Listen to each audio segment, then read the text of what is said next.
Welcome to Official Nintendo's run-through of the Shell Cup in Mario Kart 8. This is the first retro cup in the game, but these are sort of retro tracks with a twist. Yeah, exactly. The big deal with these, starting with Moo Moo Meadows, which we last saw in Mario Kart Wii, they've sort of taken the ideas of them and then redesigned them for the new game and sort of tweaked them to make them that much better. So the original Moo Moo Meadows was this big, wide-open sort of farmland thing, and here it's lots of dirt tracks, like tight corners, but with the same elements of the Monty Moles sort of digging through the landscape. But now you can sort of vault off their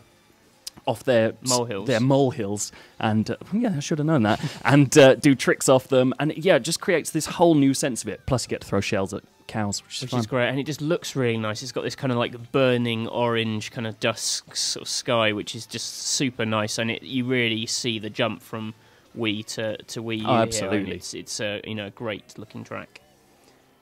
Next up is Mario Circuit from the Game Boy Advance. Now this is a really interesting one because I always found in the past when they did the sort of SNES and Game Boy Advance tracks, they kind of kept them pretty vanilla. You know, they felt very flat, and it was almost like a little in-joke that they were referencing the kind of Mode 7 sort of sprite scaling by keeping them so flat.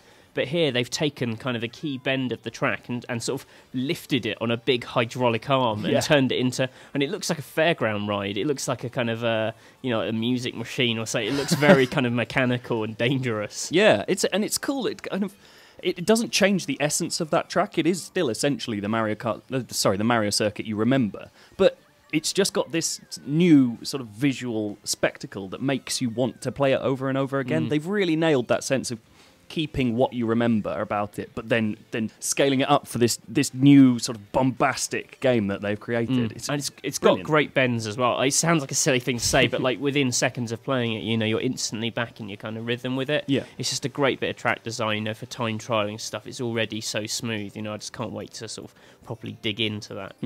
Now we move on to Cheap Cheap Beach, which was last seen in Mario Kart DS. Again, it's a really kind of interesting one because after the Wii game where everything felt very kind of overblown and wide, here everything's kind of very tight. You've got this very thin sort of slither of beach which sort of snakes around, and it's one of those kind of great sort of drifting abilities to kind of sort of snake, but not snake in the Mario Kart sense, but to sort of snake around those bends is kind of ultra satisfying. But it also kind of uses the water in interesting ways. Yeah, so you've got this incredibly thin area, but very few people are ever going to be able to stay on this. But where the DS game had these shallows that slowed you down, now you've got these huge dips into underwater sections that can act as shortcuts if you got the right items or you found the right place to do it. But it introduces this sort of new, almost like open worldy element to these areas off the edges where usually you wouldn't have wanted to be. Now you can kind of explore them and get a sense of what else is around in that area. It's really interesting kind of change, like quite fundamental.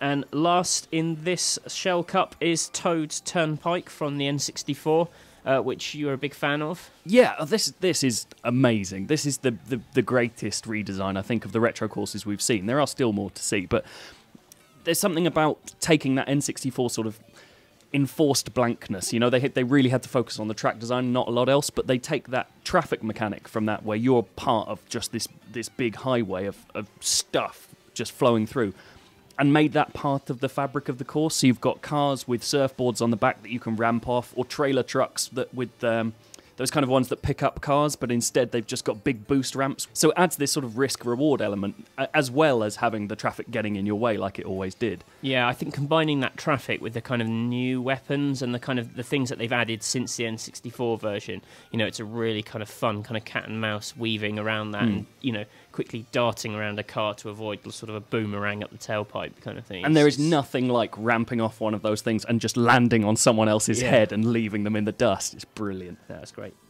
If you enjoyed our run-through of the Shell Cup from Mario Kart 8, why not join us for a run-through of the Mushroom Cup, Flower Cup and Banana Cup, also from Mario Kart 8, dotted around on our YouTube channel.